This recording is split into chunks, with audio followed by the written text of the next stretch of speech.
They said peace was possible. They said the interstellar accord would hold. They lied. The last transmission from Earth came 2 weeks ago. A single phrase, sterile and final. Negotiations have failed. Then nothing, not a signal, not a whisper, just silence across all human channels. And that silence, it echoed louder than any declaration of war ever could. He sat at the edge of the ship's observation deck, watching the swirling gas giant below.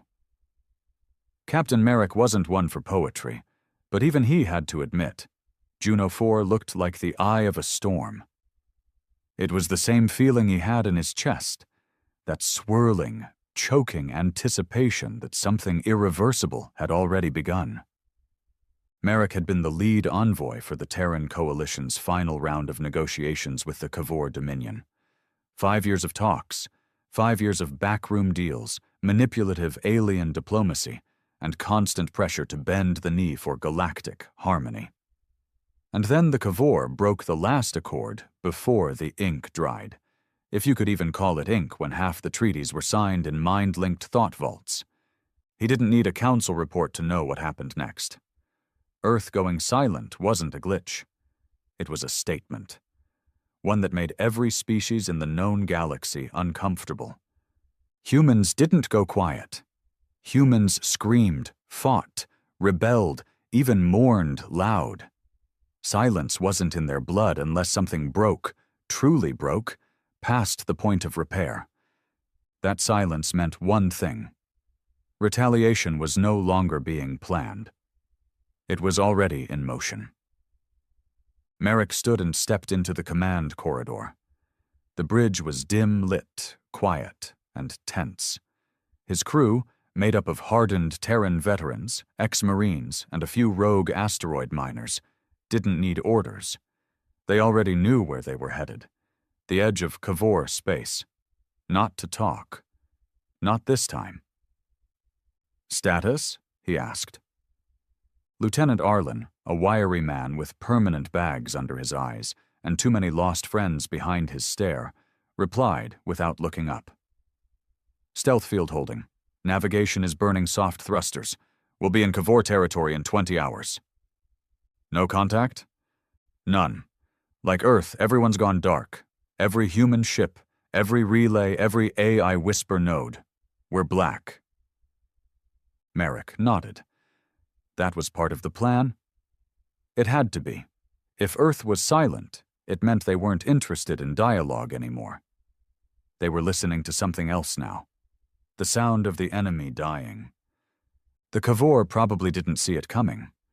They were arrogant, like most of the old empires. Too used to fighting each other with political sabotage and economic pressure. They thought humanity would be the same. Soft, flexible, easily shamed into submission with guilt about war, history, and peacekeeping. What they didn't understand, or refused to believe, was that humanity didn't just survive war. We evolved in it. We made art from it. We made legends out of loss and myths from vengeance. And now, with no words left to speak, we were returning to our native language. Violence. "Captain," Arlen spoke again, this time a slight edge in his voice. "Picking up a long-range burst from Alpha Centauri relay node. It's encrypted. Terran military code. Black level." Merrick's pulse spiked. Black level codes were only used for one thing: autonomous engagement directives. They weren't messages. They were orders embedded in silence. It meant someone at Earth Command had flipped the switch. "Open it," he ordered. The main display lit up with a single image. A Cavor dreadnought, or what was left of it. The hull was fractured in 3 places. Entire chunks had been vaporized, as if someone had surgically removed parts of the ship mid-fight. Life signatures, 0. Transmission logs, blank. It had been killed cleanly, without broadcasting distress, no call for mercy, no warning. Merrick felt something tighten in his throat. Not fear, Not yet. Just awe. Because he knew what this meant. Somewhere out there, other Terran ships, maybe ghost fleets long thought decommissioned, had already begun the counterattack. Quiet, surgical, deadly, and not a single word was being said about it. The galaxy was watching, waiting for Earth to explain itself. But Earth had no more words, only silence. And silence in the hands of humans had become the deadliest weapon the stars had ever seen. The crew didn't cheer when they saw the Cavor dreadnought's wreckage. No one shouted, no one laughed. There was no joy in vengeance yet, not until the score was even, and even then, Merrick doubted there would be much left in anyone to celebrate. What they felt instead was confirmation. A cold, grim satisfaction that humanity wasn't rolling over this time. Merrick leaned forward in the captain's chair, staring at the burned-out husk on the screen. The dreadnought had been one of the diplomatic guard ships, untouchable by treaty law. That didn't matter anymore. Earth had made its choice. He felt it deep in his bones. "Get me the decoded metadata," he ordered. "I want the signature trace, energy discharge patterns, all of it." Arlen tapped in commands, fingers flying across the console with military precision. Matching weapon signatures suggest Valkyrie-class rail systems. That's Terran. Long-range precision strike from subspace warp shells. Multiple synchronized impacts. Probably launched from a stealth cruiser. Maybe two. So the Valkyries were in play. Ghost ships. Once just myths told among deep space Terran outposts. Crewed by men and women so off the books that half of them weren't even in Earth's census anymore. People like Merrick had heard of them, but they were never meant to be deployed unless Earth was done talking. That realization chilled the bridge more than the dark silence itself. "Where was it hit?" Merrick asked. Arlen magnified the damage markers. Life support, engine core, command deck, clean hits, no collateral, no hull splinters. Whoever did this knew exactly where every Cavor breathes, sleeps, and gives orders. No wasted rounds. Merrick stood up slowly, stretching his shoulders. "So much for savage humans. Tell me, Arlen, what kind of savages do surgical strikes in perfect sync while the enemy is still mid-patrol?" Arlen glanced up, his expression hard. "The kind who've been waiting for years to shut up and pull the trigger." Merrick's boots echoed against the steel floor as he paced the command deck. There was a weight pressing down on everything now. A gravity not from the planet below, but from the understanding that Earth had finally taken off the leash. No more protest, no more concessions, no more ambassadors being made to bow in alien courts and listen to lectures about peace while colonies burned. The Cavor were not a subtle enemy. They smiled with flat teeth, patted backs with four-fingered hands, then sent mercenary fleets to raid Terran border worlds by night. And Earth kept taking it, hoping that diplomacy would buy time, time to grow, time to unify. But all it bought was more death. Now Earth was silent. And silence from a species like humanity was more terrifying than all the screams of war combined. The door to the bridge slid open with a hiss. Commander Briggs walked in, bulkier than most, wearing a reinforced combat rig even though they were still in stealth ops. His face bore the scars of 1,000 decisions made too late. The man had seen more broken treaties than successful ones. "We just got another encrypted relay," Briggs said without preamble. "Same black-level code. 2 more Cavor ships down. One in the Vosari system, another at the fringe of Lutek space. No survivors." Merrick didn't flinch. "Coordinated?" "Definitely. Multiple fleets, moving in sync across sectors. Stealth recon probes deployed in advance. Pattern suggests global Terran ops. All units silent. Not one message being transmitted back to Earth. They're not asking permission. They're already acting under standing threat response. outstanding threat response. That was the protocol buried beneath all the diplomatic gloss, hidden in the folds of military doctrine, written only in blood. It meant, if humanity is betrayed again, do not wait. Erase, eliminate. Make the galaxy understand what we truly are. Merrick stared at the Cavor wreckage one more time, then shut off the main display. Prep the ship, he said. No more recon. We move in. Arlen turned, startled. Sir, if we move into Cavor space, we risk... We risk nothing we haven't already been given, Merrick snapped. Negotiations are dead. Earth is dark. We're not diplomats anymore. We're the answer. Briggs grinned faintly. About damn time. The ship, TNS Omen, had never been meant for heavy combat.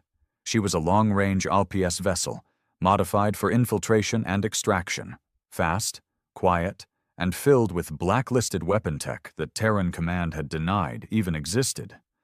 But now, in a galaxy where the rules no longer mattered, it might just be the most dangerous thing floating between stars. The crew moved like predators let off the leash. No one asked questions. No one debated the morality of retaliation. They had seen too much, lost too many. Every person on that bridge had a name etched into their skin, names of friends and family from the colonies, from the border stations, from failed peace summits that turned into slaughters. War wasn't coming. War was already here. 12 hours later, Omen breached the Cavor sector wall. A network of satellites blinked to life, scanning. The Cavor defense net was sharp, but it was built for pirates and smugglers, not Terran stealth cruisers, not a ship designed to be the first thing a traitor never sees. Briggs, Merrick said. Pick our first target. Briggs pulled up the sector map. There's a logistics relay base just outside Galkar's belt. Unarmed, mid-tier population, mostly military traffic and supply caches. Easy target. We hit it fast, leave it hollow. Collateral? Briggs looked him in the eye. Minimal. Most Cavor installations are automated. We'll be targeting infrastructure, no civilians. Merrick nodded. Make it surgical. I want it gutted, not smeared. Within minutes, the ship dropped into high-velocity approach. Cloaked, undetectable, invisible against the void. From a Cavor perspective, the base was functioning normally until the first impact came. The railgun fired 3 times in silence. Each shot landed with such precision that even the base's alarm systems failed to register the attack before they went offline. The power grid died, communications ceased, docking bays imploded inward, crushing the ship's inside like tin cans. The AI control core fried in a single electromagnetic spike. 14 seconds later, the Cavor relay base was dead. Not destroyed, not obliterated. Dead. Clean. Quiet. Surgical. It didn't even broadcast a distress call. There was nothing left to warn the others. Merrick sat back, watching the black hole of data now replacing the base on their map. Another silence added to the growing choir. He tapped a button. Broadcast a single data pulse. Let them know. Arlen turned. What do we send? Merrick stared into the void. One word. A pause, then silence. The pulse shot through the system. It would reach Cavor Command in hours. It wouldn't carry threats or ultimatums, just that single word. A message that said, "We're done speaking. Your war started with lies. Ours starts with silence." And they would feel it. In every comms blackout. In every lost patrol. In every system that simply went dark without warning or reason. One by one, Cavor Command ships would begin to fear the quiet. Officers would start to question every second without a ping from the stars. Paranoia would spread. Trust would decay. They would learn what it meant to provoke a species that had spent millennia clawing its way up through war, betrayal, and extinction. A species that no longer needed words to deliver its wrath. Humanity was done explaining itself. The next Cavor target was already on screen. A fuel depot on the rim of Helix sector. Big, bold, important. Merrick locked eyes with Briggs. "Let's make this one louder." Briggs cracked his knuckles. "With pleasure." As Omen drifted into the shadows once more, Merrick allowed himself a rare thought. Not of peace, but of justice. Not the kind found in courts or treaties, but the kind you feel deep in your chest when you take back power after being pushed for too long. Humanity had been too patient, too kind, too diplomatic. But now they were quiet. And in that quiet, entire civilizations would learn what it meant to spit in the face of mankind and think they'd get away with it. They didn't sleep much on the Omen anymore. Sleep meant dreams. Dreams meant memories. And memories were a luxury Merrick and his crew couldn't afford. Not while they were gutting Cavor infrastructure piece by piece, tearing out the lifeblood of an empire that had once looked down on humanity as a savage, barely civilized species. Now those savages were dismantling the galaxy's oldest dominion in total, methodical silence. Merrick leaned over the tactical console as the next op finalized. The Omen hovered in the dead space above Helix sector, cloaked and humming with contained fury. The Cavor refueling depot below was sprawling. Dozens of transport corridors, 3 massive fuel reservoirs, hundreds of personnel. Not all soldiers, not all innocent either. Briggs approached from the side, face blank, voice calm. "You sure about this one, Captain? It's a civilian-military blend. Could be collateral." Merrick didn't look away from the screen. Collateral started the day they bombed Terra Prime's envoy ship with children on board and called it an internal glitch. Briggs didn't argue. He just nodded and turned back toward the weapons station. That was the thing about Merrick. He didn't give speeches. He didn't need to. His silence carried more weight than any admiral's order. "Targets locked," Arlen reported. Merrick's voice was gravel. "Same approach, fast, clean, precise, but this time, leave one corridor open. I want them to see what silence looks like." The crew moved like a machine. No debates, no questions. They were past all of that now. The only language that made sense in this galaxy anymore was destruction. At 0400 hours Terran Standard Time, Omen fired. The first strike hit the depot's main energy spine. Power vanished in an instant. No backup, no time to respond. The second shot detonated the fuel reservoir. Not the volatile center, but the cooling mechanisms. Fire erupted, but only in one quadrant. Controlled. Intentional. Enough to create chaos without obliterating the entire base. Then the final railgun shell, coated in EM disruption tech, sliced through the communications core. The Cavor could still scream inside, but no one would hear them. No backup would come. No messages would escape.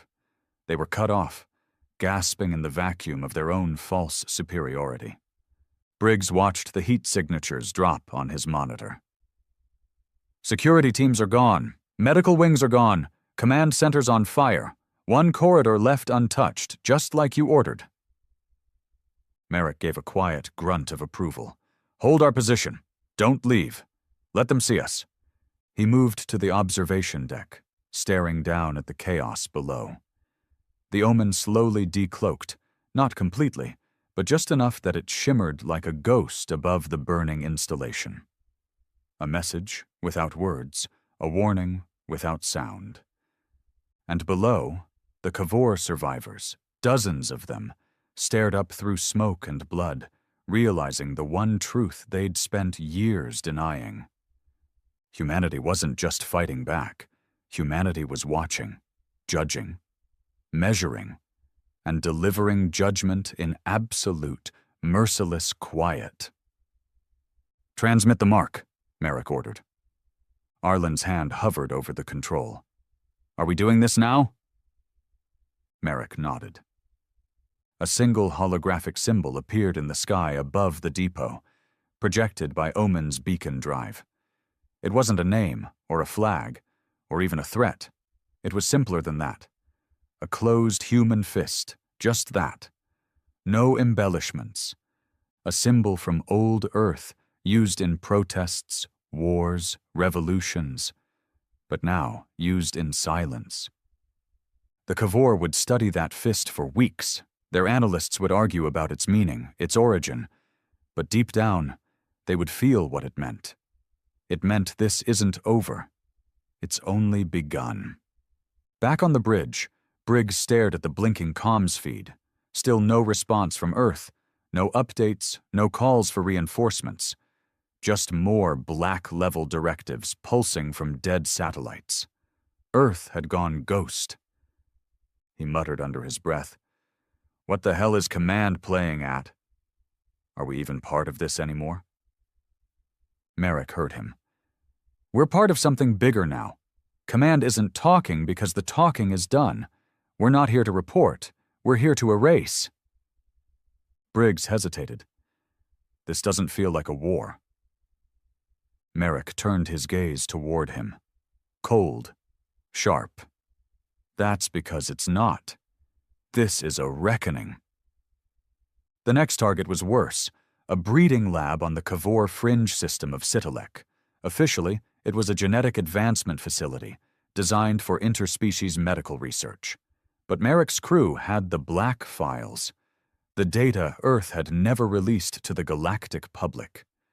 What the Kavor were really doing there made most of the crew sick to their stomachs. They were experimenting on Terran prisoners, mostly colonists, some soldiers, all off the books. Biological cross-testing, organ harvesting, gene manipulation, disguised under layers of diplomacy and scientific progress, and all of it was considered acceptable by the Galactic Council. Merrick stared at the 3D projection of the lab. "No survivors this time?" Briggs nodded grimly. "Copy that." The Omen didn't fire from a distance this time.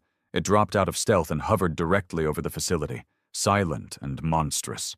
The Kavor scrambled. Security teams ran, drones lifted into the sky, but none fired. Not yet. They were still clinging to the delusion that humanity was bluffing. Then Omen opened every weapon port. Not the railguns this time, no. They used the infernal cannons, reverse-engineered from an ancient Terran war project. It wasn't elegant, it wasn't surgical, it was wrath incarnate. Fire poured from the ship, carving a crater into the lab's central core.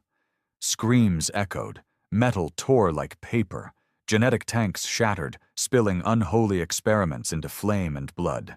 The air itself boiled. Kavor fled in all directions, firing blindly, begging for mercy. None came. Inside the lab, Briggs and a small fire team stormed through the hallways in tactical suits. They weren't there for recon. They were there to confirm. Confirm that the horrors listed in the black file were real. And they were. Briggs saw them. Terran children, half-conscious, strung up in containment pods. Marines with open skulls, brains wired into alien AI matrices. A woman, her spine replaced with something chitinous and alive, still breathing, but screaming through mutilated lungs. He raised his rifle and put her out of her misery. The fire team left no one alive. The Kavor scientists were gunned down without trial. Every data core was destroyed. Every last room was burned. When they returned to Omen, the crew didn't celebrate. There was no victory to toast, just the heavy silence of men doing what needed to be done. Merrick sat alone in his quarters afterward, staring at a faded picture of his son, one of the colonists taken years ago during the treaty years. Never confirmed, dead. Never found. He didn't need confirmation now. The image of that lab had told him everything he needed to know. He didn't cry. Not anymore. That part of him died on the same day Earth decided to go silent. But something deep inside him hardened. Something that wasn't going to break again. Not until the last Cavor lay buried in the cold void of space. Back in Cavor Central Command, panic was spreading. Reports were scattered, conflicting, and incomplete. Entire fleets going dark. Outposts silenced without a trace. A diplomatic officer collapsed in the war chamber after watching the footage from the Citalec lab. He knew what it meant. The humans weren't at war. They were making sure there would never be a war again. Not with the Cavor, not with anyone. In the absence of words, in the dead of space, humanity had become a force of nature, an extinction-level event wrapped in flesh and rage, and no one knew how to stop it. For the first time in centuries, the Cavor High Regent summoned the Emergency Council, not to strategize, but to beg, because the silence had become unbearable. The Cavor High Regent's face was cracked with age, his tendrils limp as he scanned the war chamber's reports. None of it made sense, not because of the data, but because everything made too much sense, too precise, too efficient, too human. "How many installations have we lost?" he asked, his voice dry, thinned by the pressure of humiliation. One of the aides trembled as he approached. 32 confirmed, Regent. Another 17, presumed silent. He swallowed. "We believe they're no longer operational." "No alarms?" "No, Regent. No distress signals, no broadcasts, just blackouts. And this." The aide handed over a data tablet. The display flickered once, and then settled into a single image.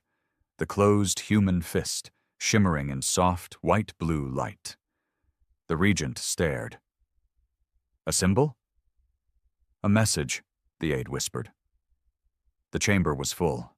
Dozens of generals, policymakers, economic planners, and xenodiplomatic tacticians stood in a circle around the Regent. Most of them were silent. A few whispered. But none had answers. Their empire had never faced this before. The humans had always been noisy, in meetings, in trade, in protests, even in war. Their culture overflowed with sound, with emotion, with declarations and justifications. Now they were ghosts with weapons. Another general stepped forward, draped in ceremonial armor he hadn't worn since the Sakari campaign. "We must respond, Regent. This is not war. This is extermination. It violates every galactic code. The humans must be brought before the Council." The Regent looked up with hollow eyes. "And what will you say, General? That we broke a dozen treaties? That we bombed their colony and denied it? That we erased their scientists from records while dissecting them on Citalec?" He pointed at the display. "You think the humans care about Council laws now? They gave us 20 years of chances, and we spat in every hand they offered." "They'll turn on the rest of the galaxy next," someone muttered. "No," the Regent said. "They'll burn until their memory is carved into every wall of this universe. Then they'll go quiet again, but no one will ever forget." Meanwhile, in the shadow of the Helix Rift, the TNS Omen cruised silently through fractured space, its hull barely shimmering under the dark light fields. Another Cavor station blinked out of the star charts as the crew erased another critical supply node. They didn't even bother cloaking for this one. "Another one down," Arlen said, wiping a streak of sweat from his temple. "They're not even trying to respond anymore." "They're afraid," Briggs said. "They're waiting for mercy. They think we'll blink." Merrick stood at the center of the bridge, arms folded, eyes fixed forward. They still don't get it. He stepped to the forward viewport, watching the remains of the station spin off into the void. They think we want their surrender, their apology, their shame. He turned, his voice a low growl now, the kind that makes a man's soul recoil. We don't want words anymore. We want absence of them. Their ships, their culture, their arrogance. We want their void. And that was the truth. This wasn't about reparations or political leverage anymore. This wasn't even about Earth. This was about something deeper. The principle that there must always be a cost for betrayal. That silence must be earned, not given. And when you betray a species that climbed its way from blood and fire, who held out a hand for peace and had it crushed repeatedly, you do not get to walk away. The Cavor had mistaken humanity's capacity for tolerance as weakness. Now they were learning what true weakness looked like: panic, retreat, silence born from fear. Somewhere near the neutral zone, a group of high-ranking galactic diplomats attempted to reach Earth. They sent envoys. They sent A-is. They even sent psychic frequencies embedded with non-verbal pleas for truce. Nothing returned. No signal, no ambassador, no threat, not even a refusal. Just silence. It became a message in itself. The silence was strategy now, a psychological virus infecting enemy war rooms, spreading across empires. Even allied races began to distance themselves from the Cavor. "Whatever the humans are doing," one Sarnathi commander whispered to his council, "we want no part of their crosshairs. The Cavor earned this." And the Cavor, they began to fracture. Civilian unrest, military collapse, factions arguing about how to respond. Some called for mass retaliation. Others wanted to sue for peace. One admiral went rogue, trying to initiate a preemptive strike against Terran border worlds. He never made it out of orbit. His entire fleet vanished in a single day. When the investigation reached his last coordinates, all they found was debris. And a Terran stealth mine with this engraved in the casing: "We are no longer listening." Back aboard the Omen, Merrick received a direct relay from another Terran vessel. Silent Vow. Designation unknown. Origin classified. But the message was clear. A list, coordinates, dozens of Cavor strongholds, safe zones, cultural monuments, and supply caches. Briggs stared at the file. This is a complete erasure plan." Merrick said nothing. "Captain, if we follow this, there won't be anything left of the Cavor." Still, he said nothing.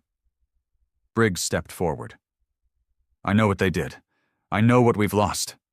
But this isn't war. This is genocide." Merrick turned slowly, his voice even. "They made this choice. Every treaty they broke, every child they took, every Terran they dissected. We begged for peace while they turned our people into projects." "But you really think wiping their species from existence is the answer?" Merrick's stare was cold enough to stop Briggs mid-breath. "Briggs, they're not being erased because they're Cavor. They're being erased because they taught the galaxy that peace is weakness, that mercy is laughable, that if you wait long enough, you can bleed a man dry and he'll keep smiling." He pointed at the console. "This isn't genocide. It's correction." Briggs didn't argue. He just stood there, stunned, as the Omen turned toward the next target. Cavor High Regent's final broadcast was a desperate plea. Not to humanity. He knew better than to expect a reply. But to the galaxy. To any species listening, this silence is not passive. It is the storm that follows every failed peace. We thought we could contain them with shame, with politics, with hierarchy. But now the humans are free from conversation. He leaned closer to the camera, tired and worn. And when a species like that stops speaking, it no longer matters how advanced your weapons are, or how many allies you have, because what you're facing isn't a military. It's a memory, one forged in betrayal, one that will outlive all of us. And then he did something no Cavor leader had done in centuries. He bowed. but no one was listening anymore. The next day, one of the galaxy's most fortified military academies vanished from existence. No explosion, no wreckage, no survivors. Just gone. In its place, a simple Terran satellite. No signal, no beacons, no sound, just a single symbol floating endlessly in space, the closed fist. They were starting to dream again. Merrick didn't know why it hit him that night. Maybe it was the stillness after the last strike. Maybe it was the way the ship had gone so quiet, even for them. Maybe it was the smell. Burnt wiring, sterilized blood, scorched metal. All of it clung to the walls like ghosts. In his dream, Earth was whole again, not the scarred, beaten world it had become, but something purer. Before the treaties, before the betrayals, green lands, blue oceans. His son was there, laughing, running through a field beneath the shadow of a Terran outpost, waving a model starship, smiling up at him. Then, as always, the field turned to ash. His son's laughter dissolved into static. He awoke drenched in sweat, jaw clenched, hand gripping the pistol under his cot. Just a dream. But Merrick didn't believe in dreams anymore, not up here in the hollow black. He rose without a word, pulled on his uniform, and returned to the bridge. The crew was already awake. No one really slept on the Omen anymore. They just closed their eyes and waited for the next mission. "Status?" he asked. Arlen looked up from his console, pale and drained. "Ping from Silent Vow. New coordinates. This one's different." Merrick approached. "How?" "It's not a military target, it's cultural. A Kavor memory vault. Religious relics, history, language, species records." He stared at the screen. That list, the erasure protocol, it hadn't just been about winning a war. It was about removing the roots, making sure there was no story left to tell after the last body hit the ground. Briggs leaned against the tactical rail. "You can't be serious. That's not a strike. That's a final nail." "No response from Earth Command?" Merrick asked. Arlen shook his head. "Same as always. Silent, no blockades, no objections." Merrick nodded once, then paused. Something flickered behind his eyes. Something Briggs hadn't seen in a long time. Doubt. "Captain," Briggs said carefully, This isn't about justice anymore. This is legacy destruction. These are things that outlive war. What happens when we're done? What's left?" Merrick didn't answer right away. He looked through the viewport, eyes dark with exhaustion. "You ever hear of Ashara?" Briggs blinked. "That's a myth. From the frontier. It's real. Colony went silent after a Kavor scout raid. By the time a relief crew got there, everyone was gone. No survivors, no bodies, no logs, just missing." "I thought that was a power failure." Merrick turned toward him. "My son was there." The silence between them cracked like a whip. "I didn't get a body," Merrick continued. "Didn't get a death file. Nothing to bury. Just absence. So now, that's what they get. Not war, not suffering. Absence." Briggs clenched his jaw but said nothing. What could he say? The man had already buried everything except the part of himself still delivering justice by the megaton. "Prepare the launch codes," Merrick said quietly. "We'll sterilize the vault. Full strike. Nothing left." Arlen looked like he wanted to protest, but his fingers moved automatically. Orders were orders. The Omen turned. The memory vault hovered in orbit around a dead moon, shielded and proud, its spires like open hands, waiting to preserve the culture of a species now fleeing from its own sins. Merrick stood tall at the command panel.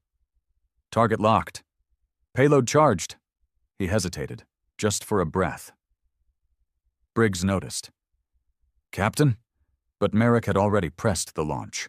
From the ship's underbelly, 2 fusion torpedoes dropped silently into space, drifting like pearls before erupting into white fire. The vault didn't explode. It unraveled. One moment it was a structure. The next it was a storm of burning memory. Torn scriptures, shattering holograms, centuries of song and story reduced to light and dust. No records, no echoes. The Kavor had built it to last forever. It lasted 7 seconds. No one spoke. Even the Omen systems seemed quieter afterward. Briggs sat down slowly. That was sacred. They made nothing sacred when they started carving into our children, Merrick said coldly. But what's left of us after this? Briggs whispered. Merrick walked off the bridge. Hours passed. Then a signal, something they hadn't received since this all began. A voice. It wasn't from Earth. It wasn't from the Kavor.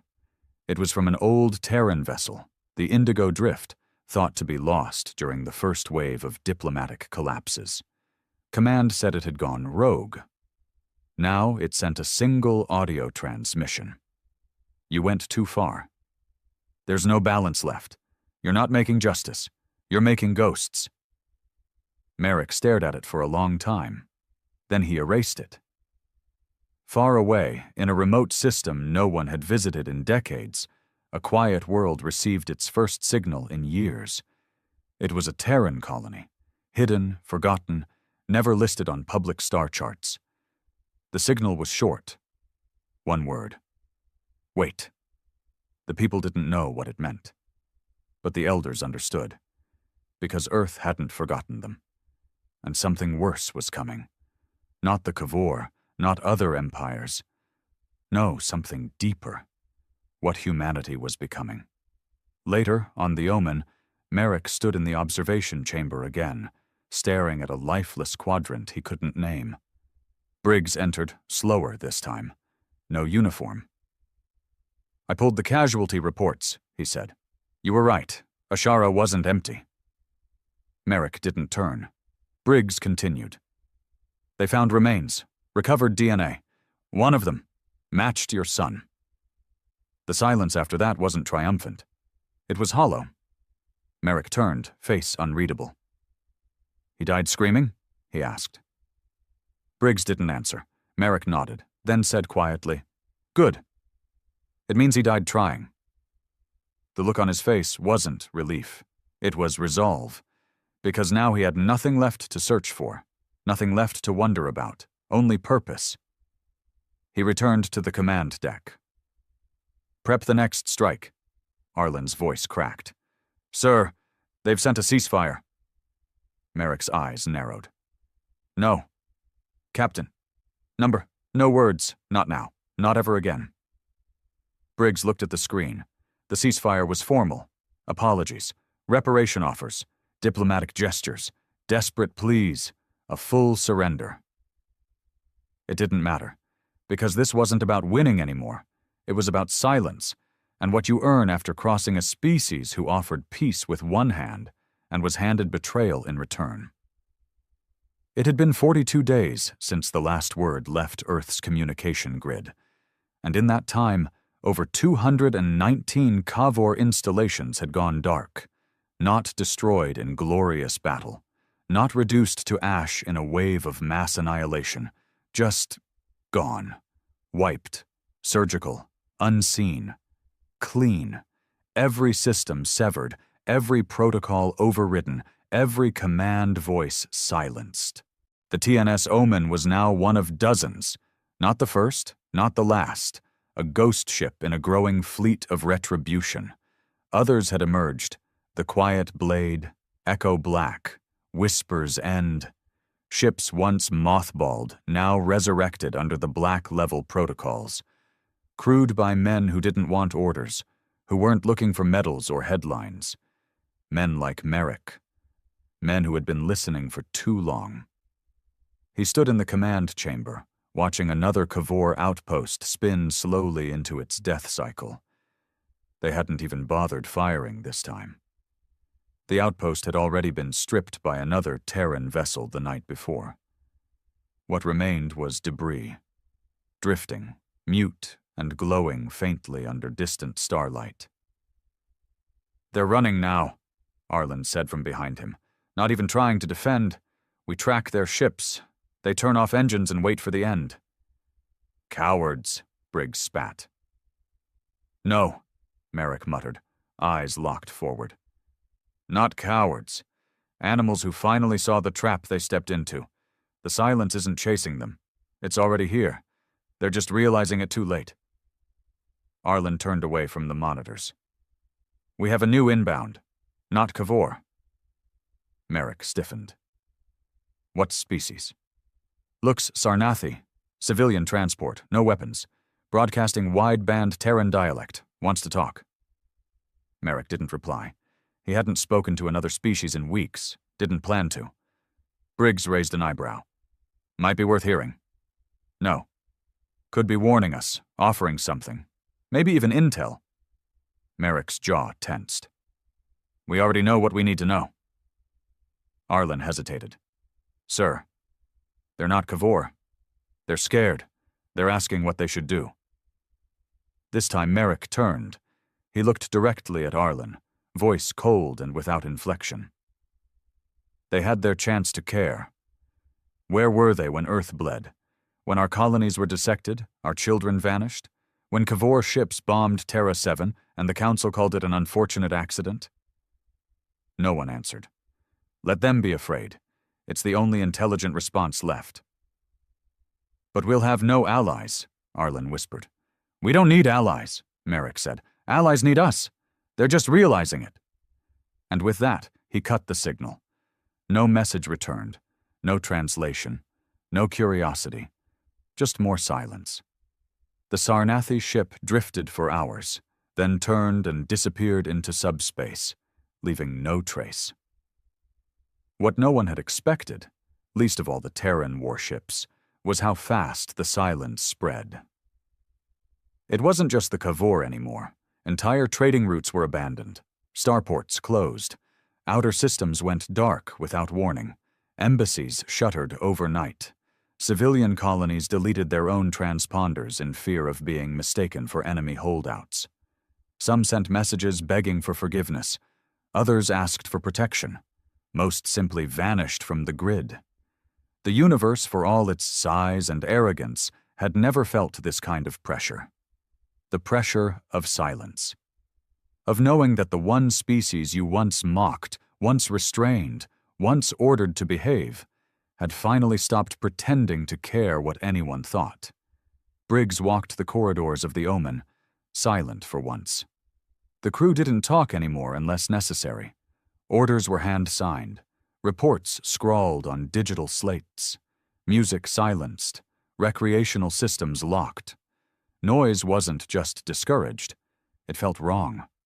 He entered Merrick's private chamber. No knock. Formalities had died back around day 20. Merrick sat at a table, sorting through data logs. Briggs cleared his throat. We need to talk. Merrick didn't look up. Then talk. Briggs stepped forward. We've done it. We've won. Merrick said nothing. We've destroyed every major Cavor fleet. Their leadership has collapsed. Their culture's in shambles. The galaxy's already on its knees. We've made our point. Still nothing. Briggs pressed. What's the mission now, Merrick? What are we still doing out here? Now Merrick looked at him, and for the first time in weeks, he spoke with something other than rage. What do you think they'll remember, Briggs? Briggs blinked. What? When all this is over, when they rebuild, when history is rewritten, what do you think they'll remember? Briggs frowned. That we fought back, that we took a stand. No, Merrick said. They'll remember that for once. Humanity said nothing. And the galaxy listened. That's the only thing that matters now. But at what cost? Briggs asked. We're not heroes. We're not even soldiers anymore. We're just executioners in the dark. Merrick stood. We offered peace. They mocked it. We gave treaties. They wiped their asses with them. Then we shut our mouths and showed them what our silence really means. He walked past Briggs, brushing him on the shoulder. "You think the cost is too high? Then get off this ship." Briggs didn't move, because he couldn't. Not really. He knew Merrick was right. There were no good men left out here, only witnesses. The Omen's final mission came without fanfare, a single coordinate, one line of code, an anonymous relay. Destination, the Cavor homeworld. Not a military base, not a tactical point. The cradle, where it all began. Arlen sat in silence, staring at the map. This is genocide." Merrick didn't reply. Briggs whispered, "We crossed that line, we're not coming back." "Not as warriors, not even as men." Merrick finally looked up. "We crossed that line the moment we buried our children in orbit." Briggs's voice broke. "And what's left after this, Captain?" "Who do we become?" Merrick stepped forward, eyes cold, empty. "We become the thing they warned their children about. We become the silence they'll never speak over again." The crew stared at him. No one objected. Because when you burn everything down, the silence becomes home. As the Omen approached Cavor's home system, defenses folded without a fight. Civilian vessels deactivated weapons. Orbital platforms powered down. Even planetary AIs failed to respond. It was over before it started. Merrick stood on the bridge, watching the planet spin slowly below them. It was green. Beautiful. Peaceful. The irony almost made him laugh. Briggs stared beside him, silent. "Orders, Captain?" Arlen asked. Merrick hesitated. Not out of mercy, but because some part of him wondered if there was anything left to kill. Then he spoke. "Don't fire." Briggs turned to him, stunned. Merrick continued. "Let them live. Let them rebuild. Let them remember. But never answer them. Never speak to them. Never acknowledge them." He pointed at the planet below. "Let them look up and wonder, every single day, if we're still watching." He walked away. And for the first time in weeks, the crew exhaled. Because the most terrifying punishment wasn't death. It was being ignored by something you feared. Forever. The Omen left the system without a trace. No broadcasts, no signals. Just a single symbol left on the moon in orbit. A closed human fist. And beneath it, one sentence etched into the rock. "We heard everything. This is our answer." 3 weeks passed after the Omen left the Cavor home system. No Terran ship was seen in that sector again. No follow-up strikes, no messages, no diplomatic envoys, just silence stretching across the stars like a blanket of lead. The kind of silence that presses down on a soul, not just with fear, but with guilt. Because even as the Cavor rebuilt, as their survivors gathered and tried to assemble meaning from the ashes, they understood something that couldn't be written in any language. They had been allowed to live, not spared, not forgiven, allowed. The humans had looked down on the origin world of their enemy, saw its children, its monuments, its open cities, and simply walked away. And that was the cruelest strike of all, not because it left the Cavor intact, but because it left them haunted. By the question, why? Why were we not finished? Why did they stop? What do they want now? There was no answer. The Council tried to regain order. Emergency meetings were held in neutral systems. Delegates debated what humanity had become. Were they still part of the galactic community? Had they formed a new government? Did they still have a command structure at all? But no one knew. Earth itself remained silent. No incoming or outgoing transmissions. All Terran ships operated independently under old black-level codes. No hierarchy, no chain of command, no treaties, just quiet operatives moving like phantoms across the stars, removing obstacles without debate. The humans had not abandoned diplomacy. They had outgrown it. On board the Omen, the silence had become something else entirely. A lifestyle. A code.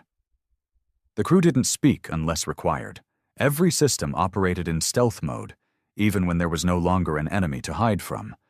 They passed ships sometimes, traders, refugees, patrol vessels from distant factions, but never acknowledged them. They watched, they logged, and they passed like ghosts. Briggs sat alone in the mess hall, stirring a ration cube with a plastic utensil. He wasn't hungry. No one was. They didn't eat to live anymore. They just kept the machine running. Merrick entered, slow, heavy-footed. He looked like he'd aged 10 years in 2 months, not in body, but in soul. He sat across from Briggs, and for a long moment neither said a word. Finally, Briggs broke it. "You know we're done, right?" Merrick didn't answer. "There's nothing left to wipe. The Cavor surrendered. The galaxy's afraid of us. Most systems won't even say the word human anymore. Hell, I heard a merchant in the Adrani system renamed Earth the Black World on his star map. Said he didn't want to attract attention." Merrick's eyes were distant. "That's the point." Briggs leaned in, voice low. "No, that's the problem. What's the point now? We've won, Merrick. You got your silence. What do you want from the universe now? Total darkness? You want us to drift until even we don't remember why we started?" Merrick looked up, and for the first time in the entire campaign, he looked tired. Not worn down, tired in the way a man gets when he's finally realized the road he walked can never take him home. He spoke softly. "Do you know what it's like to believe in peace?" Briggs blinked. "Yeah, I used to believe it was possible before—" "No," Merrick interrupted. "Not believe it was possible. I mean to truly believe in it. As a religion, as a purpose. I used to think we were better than our past. That we could evolve. That we didn't need blood to prove we were strong." He stared at the table. "Then I watched my son vanish into a database error. I watched council judges laugh behind closed doors. I watched treaties be signed in ink made of lies, while we buried another colony with every pen stroke." He looked up again, and this time, the fire returned. "And then I understood. Peace isn't something you get. It's something you impose." Briggs didn't speak. He couldn't. "We made them listen, not because we begged, but because we stopped explaining ourselves. We became what the galaxy needed, a warning." He stood and left. Briggs sat alone, stirring food he couldn't taste, listening to the empty hum of a ship with nowhere left to go. In the Cavor ruins, a historian named Yelric began a personal archive. Not a public one. He knew it would never pass censorship, but a secret collection of what really happened. He gathered footage, stories, data, wreckage, every trace of humanity's silent war. And as he pieced it together, one horrifying truth began to form. It wasn't about military power. It wasn't about vengeance. It was about control, a kind of control no empire had ever used before. Psychological, cultural, existential. The humans had changed the very rules of warfare by removing the part that made it predictable. They'd removed their voice, and by doing so had taken control of everyone else's. Yelric sat in his bunker, watching the last known footage of a human stealth cruiser passing silently over a Cavor evacuation line, choosing not to fire. And he whispered, to no one but himself, "They are no longer conquerors. They are reminders." Back on the Omen, Arlen approached Merrick in the command chamber. "There's something I think you should see." Merrick didn't respond. Arlen activated the main display. It flickered, then displayed a single long-range relay intercepted from a distant edge of unclaimed space. It was garbled, but a few words emerged. A voice, young, desperate. "If any Terran vessel receives this, my name is Daxon, born New Canaan Colony. I don't know if Earth still listens, but if anyone out there still remembers who we are, please, I need help." Merrick's fingers hovered over the console. It wasn't a Cavor voice. It wasn't counsel. It was one of theirs. Briggs entered, noticed the message. He said nothing. Merrick stared at the screen, frozen. He had silenced the galaxy. He had made them kneel. But now, here was a voice from the very edge of the dark, crying out not in defiance or threat, but in need. A Terran voice. Briggs stepped forward, quietly. "We made them all listen, Captain. Maybe now it's time to speak." The words hung in the air. Merrick didn't reply, but his hand moved. He tapped a single key.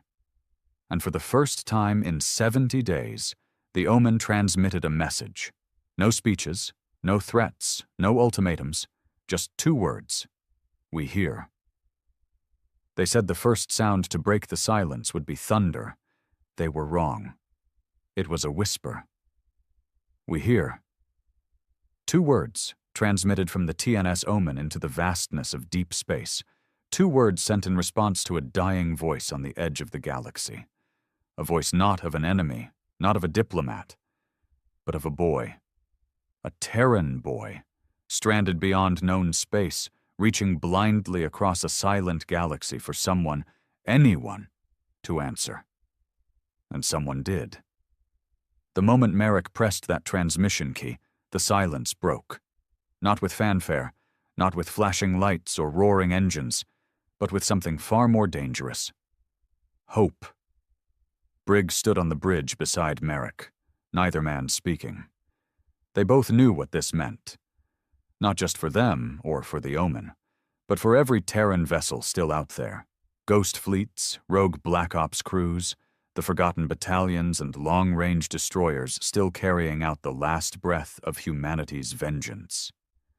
"We just turned the lights back on," Briggs murmured.